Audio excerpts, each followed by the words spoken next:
कौन कौन सी लैंग्वेज आपने रीड करी थी, जिसमें आपने कमांड करी थी, जिसके बाद आप यहाँ से यहाँ पहुंचे, क्या क्या जर्नी में आपने क्या क्या फेस किया आपकी journey? So, I don't know that much coding. I am not of coding background.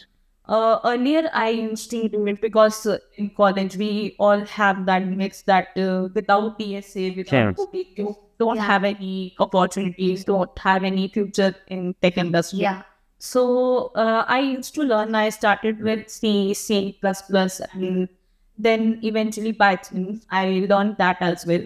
But like I learned while I was learning, I got to I felt that I am not that much passionate about these languages and these things. But at the same time, when our teachers used to teach us about networking, or let's say about cloud, or something that is what more of the logical aspect of technical things that are there. So I was much more interested in that. So I used to do more certifications on networking. I had some certifications on networking.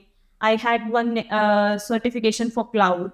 So I used to learn on that because I believe that if you are not passionate about something, even if you would learn, it would be of no use because you won't be able to learn more, and you would always feel that that pressure that okay, I have to build this. You won't feel that confidence that or that liking or that passion that yeah, I can do this and I want to do this.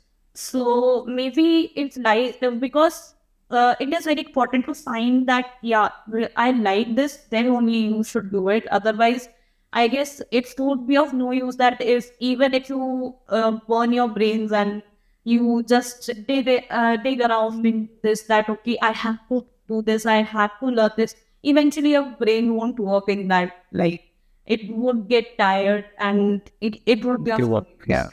So I believe in that.